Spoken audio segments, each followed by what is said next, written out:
Hey, what's up everybody? This is Royce from Pedal Metal. Welcome to my channel. And this is part 18 of the 1/8 scale IXO Collections Porsche 917K build. I just wanted to show you guys where I'm at so far. You didn't miss a whole lot. I did get the battery tray and battery mounted and drilled the 2 holes and got the 2 cables routed through the firewall. And I secured the seat with 2 screws. And they mounted the shifter mechanism. This is what the shift knob and stalk looks like. It comes with it. It's not very accurate. I've yet to find any photos that actually shows those added additions on. That collar ring that is right there, you can kind of see a little ring it's molded into it. That was for pulling up, I believe, to get it the car to go into first gear. And anyway, the earlier cars did not have that, and this car is a 69, and you can see it's an early chrome, not the black painted metal stalk on the Gun R Racing video where Brian Redman's sitting in this car, the actual one that I'm building. So it's the earlier one. It did not have that first gear lockout. And there's another thing I might need to add for the reverse gear. It was, let me flip this around. It would go, well, you can't see it now because I'd have to add the fiberglass fairings and whatnot, the rest of it there. But so there's the shifter in there. That rod does go through there, which looks weird, but that's how it shows it on the instructions. And I just used a large sewing needle that was for doing leather work, and I snipped that down and used a real wood ball, which I'll have those balls available, and I could probably polish them and stain them, and if anyone is interested in them, I can send you one. You just send me like an envelope, but self-addressed. But I think it's looking pretty good. Oh, I want to show the back side of the firewall here. Let me get this flipped around. Get my little passenger seat out of the way. So we have, that's how I resolved the issue of the wiring. I just added some shrink tubing on there. And then last night I mounted the those voltage drop down panels. So yeah, from all my reference photos, they're either angled like that, stacked, or single hung vertically. And I really didn't have a place to hang it vertically, and I was scared to hang it vertically because I'm not sure exactly what's going to go like in this area right in here just yet. So I'm not entirely sure yet. So I was like, I'm not going to risk that, because once I mount that, it's not really turning back. I don't know what just fell in something just fell on the floor. I don't know what that was.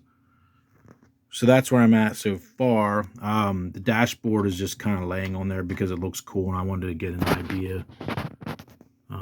But let me show you what I'm talking about with the reverse cable, because I always wondered about that. I thought on the later cars that thing at the bottom of the shift stalk, you can see there's like a weird lockout thing. See if I can find, let me find something to point at it. Right in here, I thought that tab on the later ones had something to do with the reverse, but I don't think it does. I don't know what that how that operates, but I definitely found last night a description here in this Gordon Wingrove book where he talks about how you would activate to get these cars to go into reverse. Was apparently a two-hand ordeal. So, well, it would be a two-hand ordeal if you had the later shifter, I guess. I'm not sure on that. How? No, I think was even with both. Apparently, it would be a real. Why is it not focusing? Apparently, it'd be a real ordeal to get these cars in the reverse, and I'll show you what you had to do. Let's see if I can find a picture here. There's got to be a picture here somewhere. And I wondered why the kit didn't come with this. I guess just because it's not probably really necessary, maybe. But let's see if I can find a good interior picture.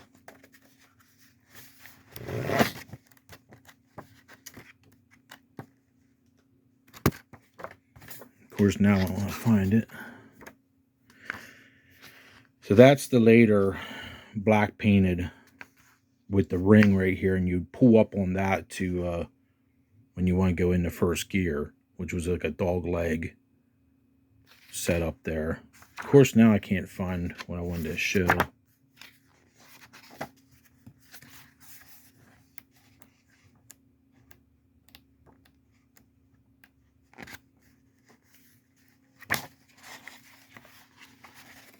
Again, there we can see the voltage drop downs, 2 single wood panels.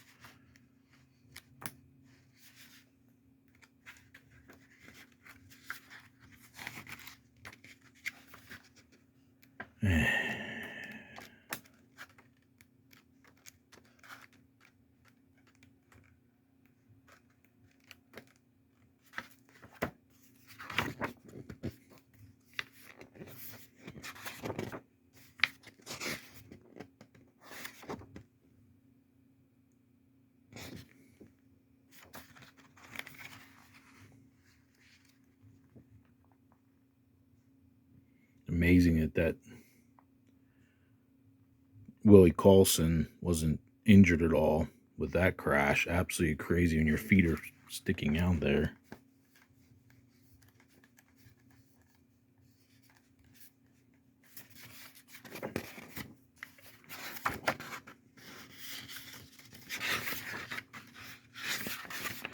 Here we can see in this photo the first 25 cars being made, and that's a really good shot right there. You can see the early chrome shifter, and there's one just laying upside down, or it's flopped to the ground right here. You can kind of see, here's the reverse what I was talking about. There's a cable right there. There's a little knob, and there's a basically like a bicycle cable. It goes back to the transmission, and you would pull an indent basically out with that, and then that would allow you to go into reverse. You can kind of see it, I think, right there as well. I'll find a better picture and put it up on the screen. Oh, you can see it right there too.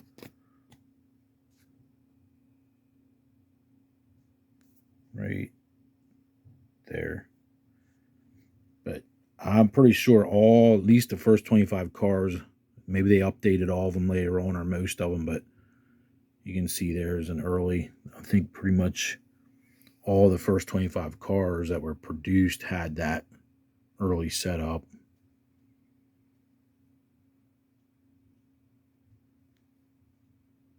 This February through March of '69. Pretty cool. Great pictures. Okay, so here we can see what I was talking about. This is the early shifter, and then we have this piece of metal, this lever that you would pull up and activate this cable. This bicycle cable essentially would go back to the transmission, and then that's how you would activate to get to reverse gear.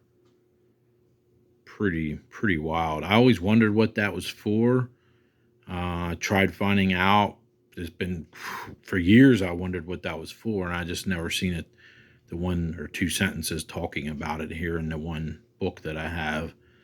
So I thought that was pretty cool. And here we can see, I'm not sure what brand that is, a small fire bottle. This is a '69, this one here, and this is actually car chassis 001, so it's the very first one, and it made its rounds to the press, and you can see the backs of the seats are painted dark gray. I'm not sure what's going on here. It almost looks like it's worn off, but that was the press car.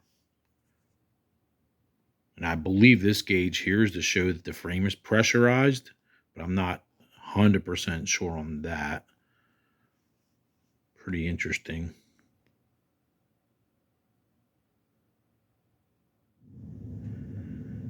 All right, just mounted the passenger seat, if you want to call it that.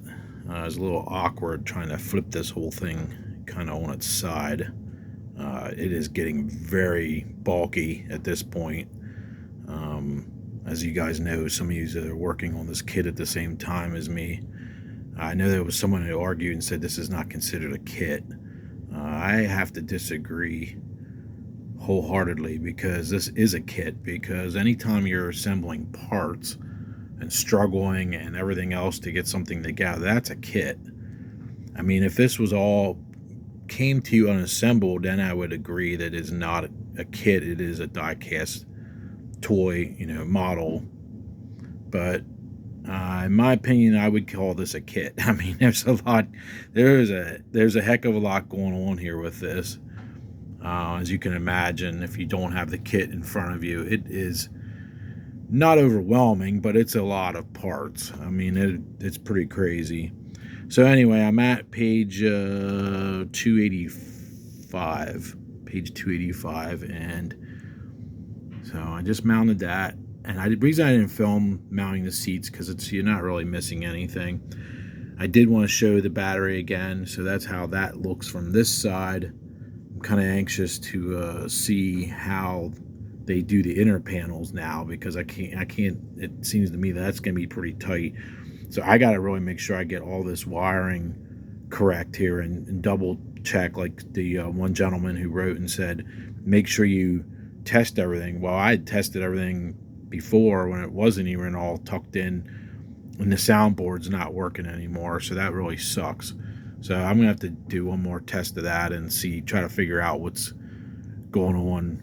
The lights work, and you can hear the speaker click, so I don't know what's up with that. Just kind of bummed out. But and then that Frenchman who said I talk too much and said I say blah blah blah blah blah constantly, he can go to hell, in my opinion. It's hard to talk and do a diary of a kit like this and not talk. I'm not sure how I'm supposed to do something like this. I think people are just so used to YouTube, where everyone just puts something to music, which is fine too. I tried doing that on my last video for the Bronco build that I just did for my brother, and that's fine and dandy. But when you're doing a diary of something, it's either I got to write it down or I'm speaking. So with being YouTube, I think most people would rather hear me talk than not talk. So I don't know. It's very hard to get everybody to be on the same page, and you can't get make everybody happy, I guess. All right, so I've been working on the shift rod linkage, trying to get this figured out. They give you a cheesy, it's really, really bad. It was so bad I just threw it right in the garbage can. It was like flattened too. It wasn't even tubular. A piece of vinyl tubing to represent the shift cable that goes to the back, which would go to back here. I have a chrome tube stuck on the nipple there right now, right here. That chrome tube was one of those that they gave me for whatever. I forget what else it was for in the kit. There's another one laying here. So I was working on trying to figure out, I have 1.3 millimeter styrene rod. That's almost a little too small. I think their rod here is almost a little too beefy for the scale, but looking at photos, which is hard to find photos of that, I did find a photo, and it is a fairly beefy rod that goes to the back. I have a copper tube here, which is 1.6 millimeter. So I drilled a hole after cutting the nipple off the end there. And I think I'm just going to use that, spray it satin black, and then the chrome tube will fit. It fits very, very tight, but it does fit on the end. So I'm going to use that to mate up to the end there, to the linkage portion there that goes into the bell housing, or whatever you want to call it there, the transmission selector rod section. So that should work pretty well. Just got to figure out the exact length, and then I'll spray that satin black, and that should be good. I can stick it back in the car. All right, I decided against splicing it together there. I think I'm just gonna do one whole long section of tube, and that should work out. I just gotta figure out the length and paint it, snip off the fat black plastic part off the shifter, drill that out, and I think we'll be good to go. All right, so here's a little update on the shift linkage. I got that done, and kind of blends in since it's all black. Goes to the back to this clevis point there, and I just used one of those to couple it together to the nipple sticking out. I just used the chrome tube that come with the kit, and that worked perfect with the copper tube I had, and painted everything like a satin black. And I think that scale just looks a little bit more realistic to me. The other one was huge, which it is. I could pull it out here. I think when you compare the two sizes, I don't know, this just seemed way out of scale to me, the other piece that they gave you. So I think get it shot from this side. I think it looks a little more realistic scale wise.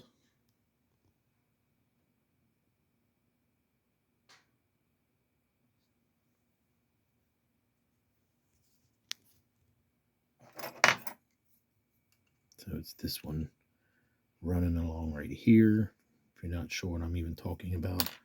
But it goes the whole way back along the sides, which I scratched it up a little bit, getting it situated and pushed through from the firewall. You can kind of see it there in the middle, but then it goes back to the selector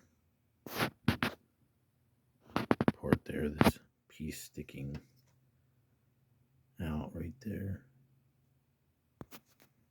So that's where we're at with that. And so that's all done. That took me a little longer than I thought. I had to make a whole new shift knob because the other one fell somewhere. I don't know where it went. So I had to restain it, drill the wood ball, and put a little bit of clear coat on that. So that looks pretty cool. But I don't know what happened to the other one I had. I think it fell and bounced somewhere in my office floor. All right, so I'm at page 299, and the next thing I need to do is mount this front fairing section. This is die cast metal as well, and it's really, really heavy. So that's part kit number 65. So I gotta mount that on the front here. I guess it's 4 screws, and I'm not gonna bore anybody with putting that on. I'll just show you what is going on here with that. But stick that on. I'll be back. I did skip over the part here of mounting the dashboard. I'm going to do that next. I got to figure out some of the wiring mess, though. I did get the speaker working. I just plugged everything back in, and that's working now all of a sudden. So that's good. I just got to get some of the wiring stuff figured out, but I think I'll do this next. It shouldn't affect anything with the dash.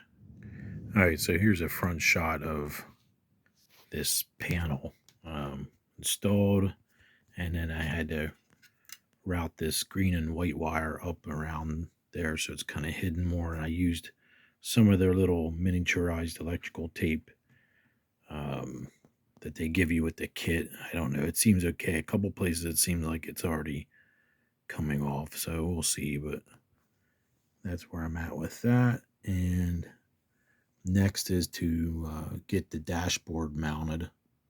So I've been kind of looking at trying to figure out all this wiring mess for over there, how in the world I'm going to do that. But all right, as I work on tidying up these wires, I use this, I don't know where it ever came from. It's just a cheap little mini hot glue gun, but that worked really well to tidy up the wiring underneath here. And when you flip the dash over, you won't even see that, but it really strengthens up these points here so it doesn't, so they won't pull out.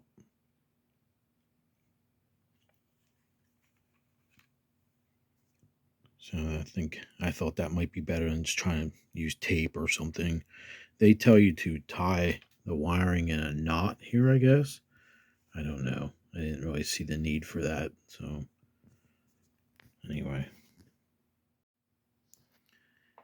All right, the 4 screws that go up underneath to hold the dash in are not as bad as I thought they would be. Just kind of like the two in the front were worse. You can kind of see there. It's a jungle gym here, but where I have the screwdriver going through, so I kind of got lucky with the screw being stuck on the end of the screwdriver being magnetized. It kind of just went straight in from here, and on the top it was more of like it's up by the top of the shock mount. It's hard to see there, but the other one, and they weren't, definitely was not as bad as I thought it was going to be. They have you pull the fire extinguisher handle out to get in there, which I'm not sure. I don't think that would have been in the way. I don't even know what I did with that. They wanted you to pull this back out. I actually had it kind of lightly glued in there before because I didn't realize you need to pull it out later on. But anyway, so I was starting to route the wires. For me, here's some of that tape coming off right there, like as I talked about earlier. But I'll show you here. Let me flip it over. What was easier for me to do for the other side, getting the wiring routed. Uh-oh, I forgot the screwdriver was still stuck in there. Okay. I loosened this top screw and it actually just fell out, but they want you to tuck the wiring behind there and go underneath. Well, with that screw in there in the top, it's really, really extremely tight, and I was trying to use tweezers to or forceps to pull the wiring through, and it was just not working. It was extremely frustrating. So once I just took for the splash guard here, I took the top screw out, and it was awesome. It worked great to pull the wiring behind there, so that should be good. So that's that, and we are done with the. Well, I got to plug everything together there. I did a test a while ago, as I had mentioned. Everything was working this time, and I started it up. If you want to say started up, but everything was working. The audio and the horn and everything seemed to be working, so that's good. But it looks really cool. Like, I'm really pleased with it so far. Everything keeps getting messed up, and the fan keeps falling out because when I tip it over, the fan pieces fall out every time. But anyway, pretty happy with that. So move on to the next thing. I was looking ahead here in the book. I'm at page 311, and actually they do include this lever and cable, and they're saying it's a handbrake cable.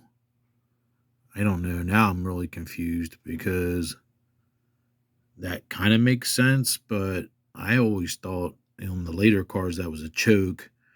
And then the one book I'm gonna have to go back and review. I could positively swear in that Gordon Wingrove book, he mentions that the little lever and the cable to the right of the driver is for the indent, to pull the indent thing out on the transmission lockout for reverse. So I don't know now what to believe. I'm confused on that.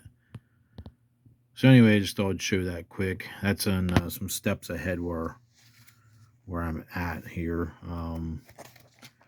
But I'm just kind of browsing ahead here to see when I would be putting these in panels in the cockpit, which is coming up after you do the oil cooler.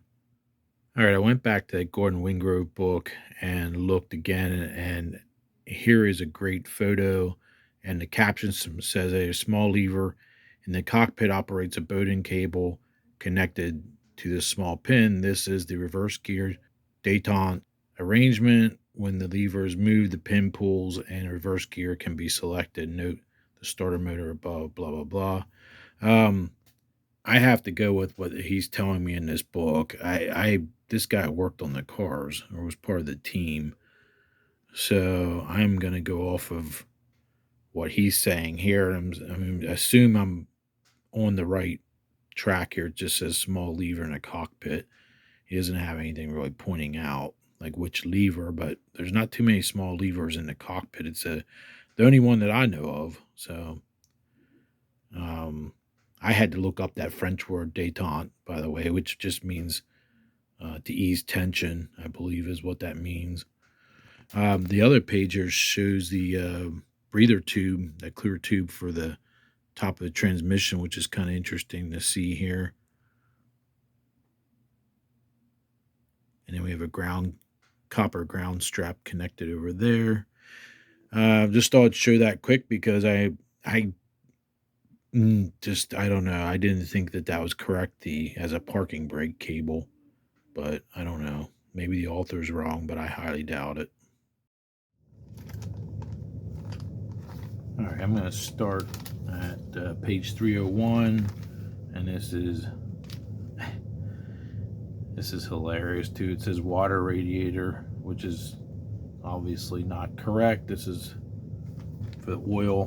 The John Wire team, they didn't use the frame to run their oil. They did a separate oil cooler on all their cars. They just didn't trust the frame setup. Plus, supposedly it did help to keep the drivers a little more cool. I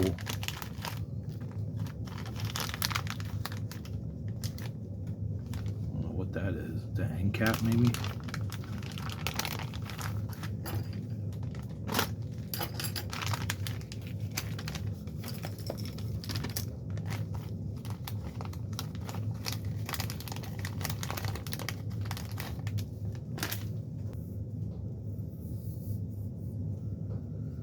So they give you about 2 feet of hose there. This braided or this steel cable is supposed to look like braided hose. I probably will not be using that, but we'll sit it off to the side.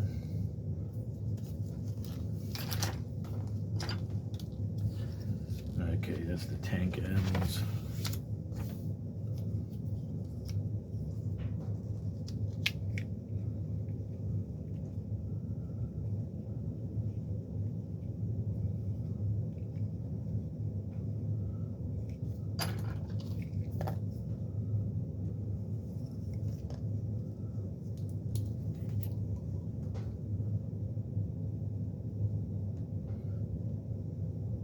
Going to add a little bit of glue because it doesn't seem like it wanted to stay put. Oh, they want you to put screws in.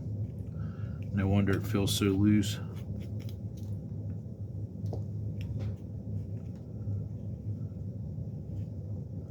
MP, let's see here. MP screws.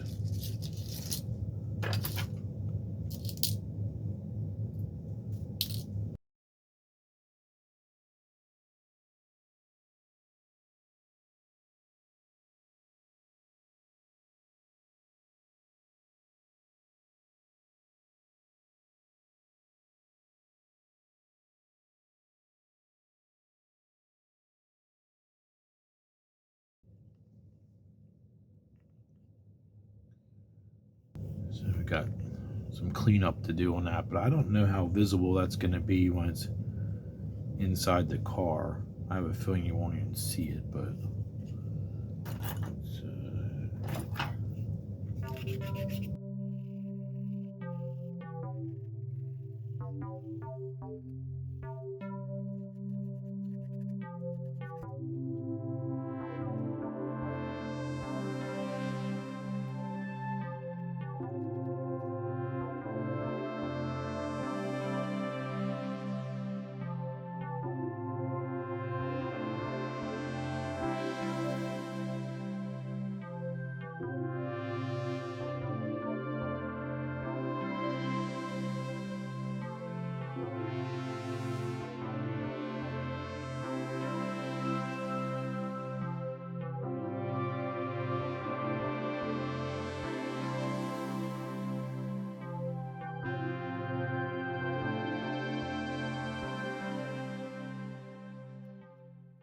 see what these little fittings look like. I can never get these bags open. I end up having to cut or tear them open.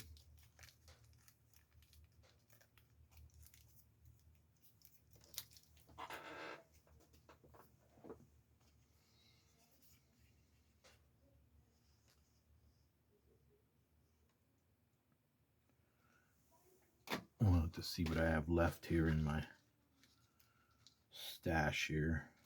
I may end up having to order more. Maybe this size would be appropriate. Got a good bit of that.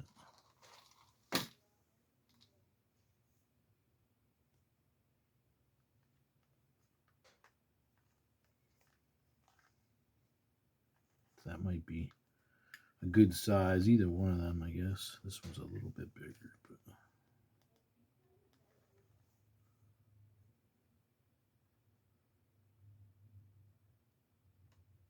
so I should be able to use these.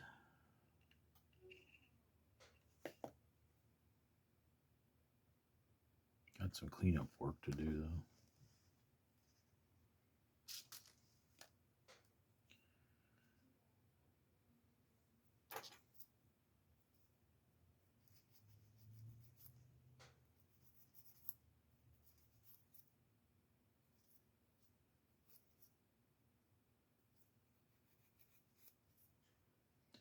I'm not going to bore anybody with doing the cleanup on all these fittings and whatnot, but I'm going to probably airbrush this, and I could probably detail it on camera, I guess. Yeah, I don't think it's going to be real visible once it's in the car, but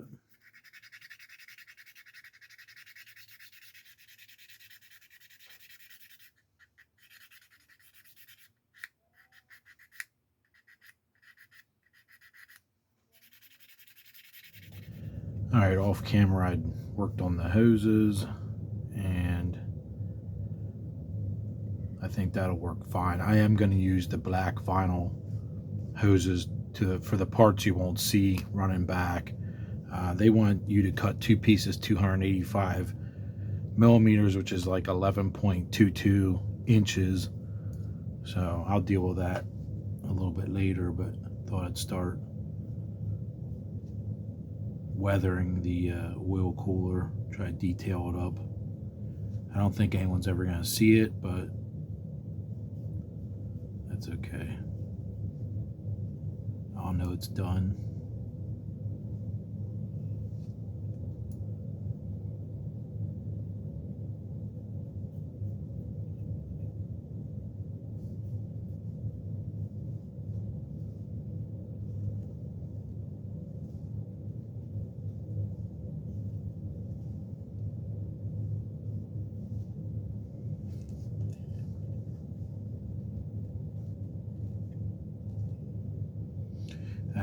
I guess I forgot to show, I did do a flat aluminum. I airbrushed the whole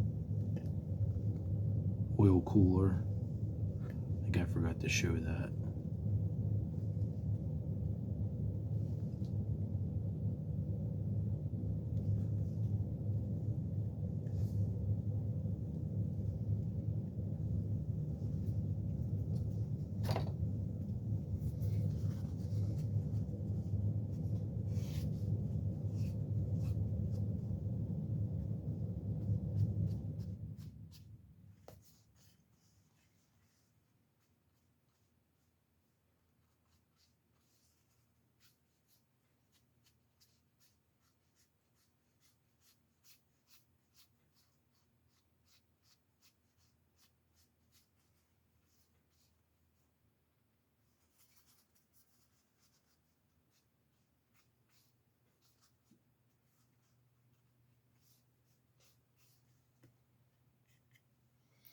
I was doing some tests on this side.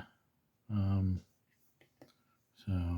it's always, this is the bottom, so no one's even gonna see that. That's where it snaps in.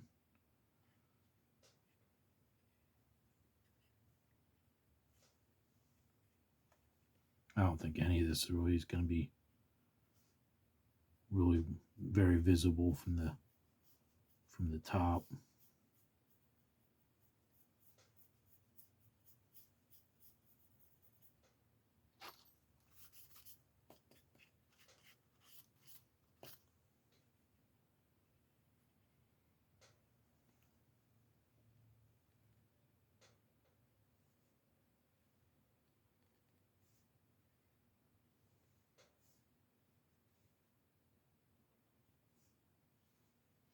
I might do what I did on the other side, is let this dry. I'm not sure why I even wiped it off there. I guess just to see what it would look like, but I think I might let this dry as is and then dry brush silver over top to try to pull the fins out. I wish the fin detail was a little bit better, but I'm not even sure why I'm really worried about it, because I have a feeling, like I said, I don't think you're going to see any of this anyway.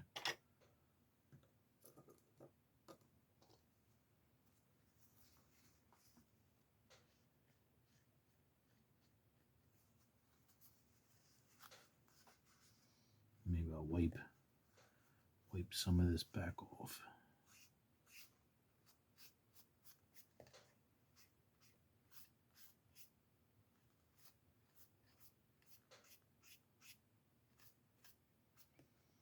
All right, I think that'll look pretty good.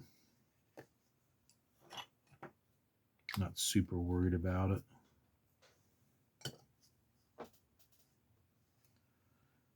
So that is the oil cooler, and I think on the next video I'll be mounting that because I need to wrap this up. I think we're like a half-hour mark. It's going to be around 30-40 minutes for part 18, so I need to wrap it up so I can get this out on Saturday night, which it's Saturday right now.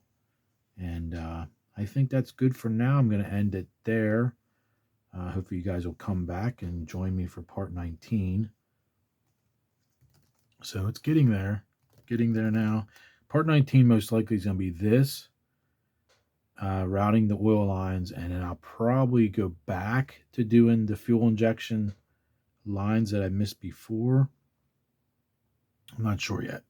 Or just do the pieces here, which is to finish off the cockpit, and there's also the lever for the reverse lockout.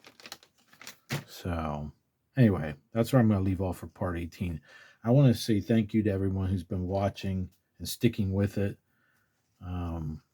It's been awesome to hear from you guys, and I appreciate everyone watching. So I apologize I can't get them. I've been trying to get them out on a Saturday night, but it's been very difficult having a full-time job and family and everything else.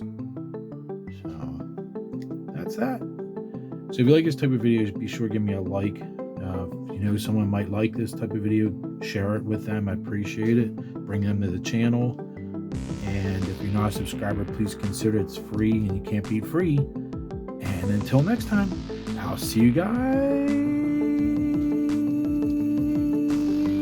later. You guys have a good night. See you then.